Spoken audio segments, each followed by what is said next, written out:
কংগ্রেসের সাথে জোটের সম্ভাবনা ক্ষীণ, কারণ এদের রাজ্য নেতৃত্বের উপর কিছু নির্ভর করে না। মনোনয়নপত্র জমা দেওয়ার একদিন আগে তারা প্রার্থী তালিকা ঘোষণা করে। সিপিআইএম এবং আইএসএফ এর সাথে কথাবার্তা চলছে। মিম আমাদের জোটে থাকতে পারে, সম্ভাবনা রয়েছে। মালদার মাটিতে আমরা 12টি আসনের মধ্যে 6টিতে লড়ব, না হলে অল আউট। সেই সঙ্গে রাজ্যের 294টি আসনে লড়াই করার জন্য আমরা প্রস্তুত, কারণ ইতিমধ্যে নতুন দল ঘোষণা নিয়ে আমি রাজ্যের 9টি আসনের প্রার্থী তালিকা ঘোষণা করেছি। 2026-এর বিধানসভা নির্বাচনের আগে মালদার মাটি দিয়ে প্রচার অভিযান শুরু করে এমনটাই জানালেন জনতা উন্নয়ন পার্টির চেয়ারম্যান হুমায়ুন কবির। আজ মালদার ইংলিশ বাজার ব্লকের যদুপুর গাবগাছি এবং রতুয়া এলাকায় 4টি পার্টি অফিসের উদ্বোধন করেন তিনি জানান, বরকত গনি খান চৌধুরীর অবদান মালদায় রয়েছে, আমি অস্বীকার করব না। এই পরিবারের সদস্য মৌসুম বেনজির নূর ঘরে ফিরলেও খুব একটা লাভ হবে না কংগ্রেসের। 2021-এ মালদায় কংগ্রেস ধুয়ে মুছে গেছে। 2024-এর লোকসভা নির্বাচনে দক্ষিণ মালদা থেকে এই পরিবারের সদস্য ঈশা খান চৌধুরী। তাছাড়া মালদায় আর খুব ভালো ফলাফল হয়নি। ইংলিশ বাজারে বিজেপির সাথে আমাদের লড়াই হবে, বাকি আসনগুলিতে তৃণমূল কংগ্রেসের সাথে তাদের লড়াই হবে। মালদা মুর্শিদাবাদ থেকে লক্ষ লক্ষ মানুষ কাজ না পেয়ে ভিন রাজ্যে যাচ্ছেন, অথচ তিনি তাদের কথা না বলে ধর্মীয় রাজনীতি করছে। পাল্টা হুমায়ুন কবিরকে কটাক্ষ দক্ষিণ মালদা কেন্দ্রের সাংসদ তথা জেলা সভাপতি ঈশা খান চৌধুরীর। বাবরের নাম নিয়ে যারা রাজনীতি করে, এই হুমায়ুন কবিরের দলকে আমরা পশ্চিমবঙ্গ থেকে ধূলিসাৎ করে দেব, পাল্টা কটাক্ষ বিজেপির। এই জনতা উন্নয়ন পার্টি খোলার পর বা চেয়ারম্যান হওয়ার পর প্রথম। তাছাড়া আমাদের রাজনৈতিক জীবনে বহুবার মালদাতে এসেছি। যখন ন্যাশনাল কংগ্রেস করতাম, পলিটিক্যাল প্রোগ্রামে এসেছি। আবার বরকত সাহেবের যখন ইন্তেকাল হয়েছিল, ওনাকে মাটি দিতে এসেছি। আরও বহু ঘটনা আছে মালদাতে আমরা। কিন্তু আমাদের যে নতুনভাবে বাংলার মাটিতে যে জনতা উন্নয়ন পার্টি, সেই পার্টির কর্মসূচি, কিছু অফিস উদ্বোধন, সবারই সঙ্গে একটু কথা বলা, এর জন্য প্রথম এটা সংগঠন। আজকের দিনে এই মালদা কংগ্রেসের শক্ত জায়গা ছিল। বরকত সাহেবরা যখন বাংলাতে নেতৃত্ব দিয়েছেন, তিনি কেন্দ্রীয় মন্ত্রী ছিলেন, অনেক কাজ করেছেন। সেদিনটা অতীত হয়ে গেছে। বর্তমানে এখানে জানেন যে 12টা সিট, 4টে বিজেপি জিতে আছে, 8টা তৃণমূল জিতে আছে। আমাদের আশা, আমরা মালদাতে কংগ্রেসের সঙ্গে জোট করার বিষয়ে কংগ্রেসের নেতৃত্ববর্গরা কোনো আগ্রহ দেখাচ্ছে না। কাজেই মালদার মাটিতে আমরা অল আউট লড়ব। আমাদের সঙ্গে মিম থাকতে পারে, সম্ভাবনা আছে। মিমের যিনি সর্বোচ্চ নেতৃত্ব, হ্যাঁ আইএসএফও থাকতে পারে। আমাদের সার্বিক জোট আইএসএফ, সিপিএম এদের সঙ্গে কথাবার্তা চলছে। আপনারা ফেব্রুয়ারি মাসের 10 তারিখের মধ্যে বা 15 তারিখের মধ্যে সব কিছু পরিষ্কার হবে। কটা আসনে প্রার্থী দেবেন মালদায়? আমি সেটা জোটের কি রূপরেখা হয় তারপরে এটা বলা যাবে। যদি জোট হয় তাহলে সেক্ষেত্রে আমি নিজেই মনে করি যে 6টা আসনে তো আমার দলের প্রার্থী দেব। আর যদি জোট কোনো কারণে না হয় তাহলে আমি 12টা আসনেই প্রার্থী দেব। এখানে বিজেপি তো আমার মনে হয় ইংলিশ বাজারটা বিজেপির সঙ্গে হবে। বাকি সব সিটেই এখানে তৃণমূল, কংগ্রেস, আমরা ট্রায়াঙ্গুলার ফাইট হবে। গনি খান চৌধুরীর একটা স্মিথ গোটা মালদাতে কাজ করে, এটা আমি অস্বীকার করছি না। কিন্তু মনে রাখবেন, গনি খান চৌধুরীর পরিবারের সদস্য মৌসুম নূর বিগত 2019 সালের লোকসভায় উত্তর মালদায় কন্টেস্ট করে তিনি পরাজয় মুখ দেখেছিলেন। 2021-এ কংগ্রেস মালদা থেকে ধুয়ে মুছে সাফ হয়ে গেছে। 2024-এর লোকসভাতে কংগ্রেসের সেইভাবে রেজাল্ট হয়নি, যেহেতু ঈশা খান চৌধুরী জিতেছেন দক্ষিণ মালদায়। তার বাবা 8,500 ভোটে জিতেছিলেন 2019 সালে। 24 সালে এসে ঈশা খান জিতেছেন 1,20,000 ভোটে। তার জন্য মুর্শিদাবাদের 2টো সিটের অবদান অনেক, ফারাক্কা আর শামশেরগঞ্জ, দুটোতেই প্রায় 70,000-এর কাছাকাছি লিড পেয়েছিলেন। মালদার মাটি একসময় কংগ্রেসের শক্ত ঘাঁটি ছিল। আমরা বলছি মালদায় আগামী দিনে আমরা আমাদের জনতা উন্নয়ন পার্টির পক্ষ থেকে ভালো রেজাল্ট করব, এটা আমাদের বলে রাখছি আপনাদের, আপনারা কাউন্টিংয়ের দিনে দেখে নেন। আজকে ভারতবর্ষের যে গণতান্ত্রিকভাবে স্বাধীনতার পর যে সংসদীয় রাজনীতি, তাতে জাতীয় কংগ্রেস শুরু থেকে 1977 সাল পর্যন্ত যেনারা মুখ্যমন্ত্রী হয়েছেন বা দায়িত্ব নিয়ে কাজ করেছেন, অনেক কাজ করেছেন এই বাংলাতে। তারপরে 34 বছরের লেফট ফ্রন্ট আর আজকে 14.5 বছরের মমতা ব্যানার্জির যদি কাজের পর্যালোচনা করেন, তাহলে মুসলিম সমাজের মানুষকে শুধু ধোঁকা দেওয়া, মিথ্যা কথা বলা, ইউজ অ্যান্ড থ্রো এটা করা, মুসলিমদের জনপ্রতিনিধিদের সেইভাবে গুরুত্ব না দেওয়া, এটা একটা ট্র্যাডিশনে পরিণত হয়েছে। এই ট্র্যাডিশন আমরা ভাঙব।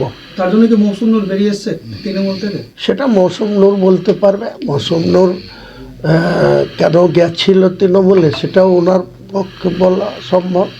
আবার কেন এই টাইমে ফেরত এসছে, তার উদ্দেশ্য কি, ওটা মৌসুম নূরকে জিজ্ঞেস করবেন, আমি বলবো না। তবে আমি মালদায় আপনাকে বলছি, আমরা একটা ক্যান্ডিডেট অনেক আগেই আমাদের জন্মলগ্নের দিনে 22 ডিসেম্বর 2025, যেদিন আমাদের জনতা উন্নয়ন পার্টির সাধারণ মানুষের কাছে 2.5 লক্ষ মানুষের উপস্থিতিতে ওপেন করেছি। সেদিন মুস্কারা দিদি তাকে 54 নম্বর বৈষ্ণব নম্বর সিটে আমরা আমাদের পার্টির প্রতীকে লড়াই করবে, এটা আগেই ঘোষণা করেছি।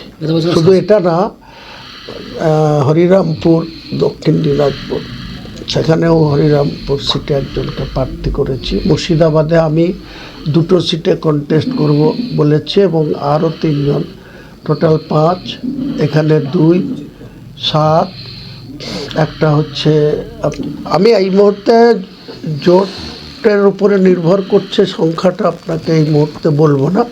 যদি আমাদের সঙ্গে যারা জোট সঙ্গে আসবে তারা যদি সঠিকভাবে জোটটা হয়, তাহলে 294টা আসনে আমরা জোটের প্রার্থী দেব।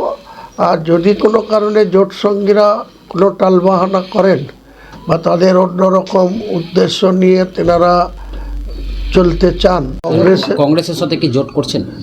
সম্ভাবনা ক্ষীণ, কারণ কংগ্রেস দলের রাজ্য নেতৃত্বদের উপরে কিছু নির্ভর করে না। এনারা কেন্দ্রীয় নেতৃত্ব, এনাদের স্ক্রিনিং কমিটি বা এনাদের গোলাম মীর এই রাজ্যের অবজারভার রয়েছেন, পর্যবেক্ষক রয়েছেন। তিনারা বা রাহুল গান্ধীরা কি সিদ্ধান্ত নেবে সেটা আমরা নতুনভাবে পার্টি করে, আমি 30 বছর কংগ্রেস করেছি, আমি জানি কংগ্রেসের যে আইসিসির যে প্রার্থী তালিকা, তাদের যেভাবে স্ক্রিনিং কমিটি, এসব নিয়ে আমাদের প্রচণ্ডভাবে জানা আছে যে এনারা কখন কি করবে। এনাদের প্রার্থী তালিকায় দেখবেন মনোনয়নের তারিখ পর্যন্ত প্রার্থী তালিকা প্রকাশ করতে পারে না।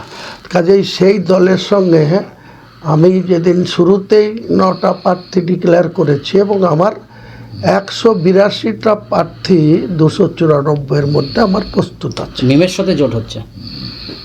মিম, আইএসএফ, সিপিএফ এদের সঙ্গে কথাবার্তা চলছে। কি হবে আপনার লাস্ট মানে আলটিমেট বলে দিচ্ছি, 15ই ফেব্রুয়ারির মধ্যে ক্লিয়ার করতে হবে যে কেউ জোটে আমাদের সঙ্গে থাকবে কি থাকবে না। যদি না থাকে, আমি 15ই ফেব্রুয়ারির মধ্যে পুরো 182টা আসনের প্রার্থী তালিকা প্রস্তুত আছে এবং আগামী দিনে সেটা মানুষের সামনে। সাধারণ মানুষের কষ্ট, সাধারণ মানুষ যেগুলো ডেলি ফেস করছে সেটা নিয়ে কিন্তু তৈরি হয়নি। আমি আর একটা উদাহরণ দিচ্ছি, ওই লেবার ক্রাইসিস, জব ক্রাইসিস। আমাদের যুবকদের কোনো চাকরি নাই, মালদা মুর্শিদাবাদ বাংলাতে ইন্ডাস্ট্রি নেই, কিচ্ছু নেই। যুবকরা, ছেলেমেয়েরা পড়ালেখা শেষ করার পরে তাদের কোনো জায়গা নেই, বেকার থাকছে। অনেকরা গরিব লোকরা অন্য অন্য রাজ্য যায়, আর আমরা অবাক হয়ে যাই। আমি বলবো একটা জিনিস, যে মুর্শিদাবাদ মালদা থেকে হয়তো মিলিয়ে 10 লক্ষ মানুষ যায় চাকরি খুঁজতে, যেহেতু মালদা মুর্শিদাবাদ পায় না, বাংলায়ও পায় না। তো এইগুলো হচ্ছে সাধারণ মানুষের মূল বড় সমস্যা।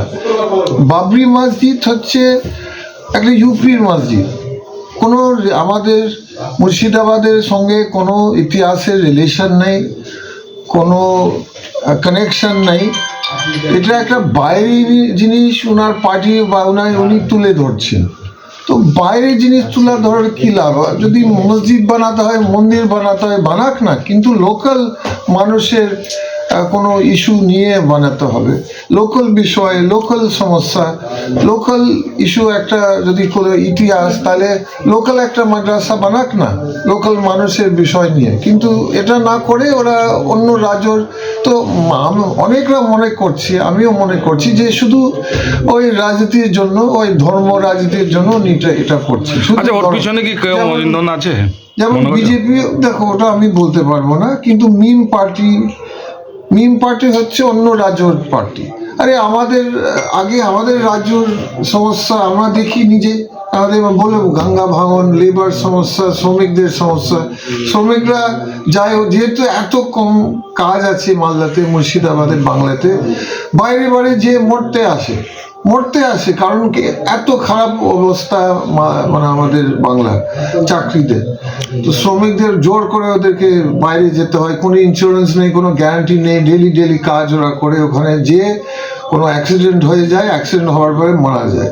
এখানে এই হচ্ছে বাংলার অবস্থা। তো আগে আমরা নিজে বড় বড় বিষয়, লোকাল বিষয়টা দেখি, তারপরে ইউপিতে কি হয়েছে, কোন মসজিদ মন্দির হয়েছে, সেটা আলাদা ব্যাপার। সেটা আমি আর একটা জিনিস আমার ভালো লাগেনি, যে ধর্ম নিয়ে আবার ওনার পার্টি আবার শুধু বিজেপির মতন ধর্ম নিয়ে ফোকাস করছে। আরে বিভেদ সৃষ্টি হয়ে গেছে, বিজেপি টিএমসি হয়ে খেলাটা করছে। টিএমসি বিজেপি কত মন্দির মসজিদ বানাচ্ছে আমি জানি না, আমি অঙ্ক আর মানে এরও সরকার আজকাল সরকার, আরে হিন্দু মুসলমান ভাইদের বাড়ি পড়ে যাচ্ছে গঙ্গাতে। আরে তো ওটা আগে ঠিক করবেন না, মন্দির মসজিদ বানাবেন সরকার? তো এইগুলোর দুই সরকার বিভেদ সৃষ্টি করে, এনআরসি যেরকম ছিল 2021, মানুষের মধ্যে বিভেদ করেছেন। খুব লজ্জা ব্যাপার যে হুমায়ুন কবিরের দল কি মালদায় কোনো পাবে, কোনো সম্ভাবনা আছে? দেখো, এটা পাবলিকের উপরে কত পাবে, কিন্তু আমার মনে হয় পাবলিকের চোখ খুলে গেছে। এই বিভেদ সৃষ্টি রাজনীতি টিএমসি এবং বিজেপি করেছে ধর্ম নামে। গত 5 বছর আগে মানুষ অনেক সজাগ হয়েছে। কিছুটা পাবে না পাবে সেটা মানুষের উপরে ডিপেন্ড করে, কিন্তু আমার মনে হচ্ছে ওরকম রিয়াকশন পাবে না। হুমায়ুন কবির একজন বিজেপির মস্ত বড় এজেন্ট।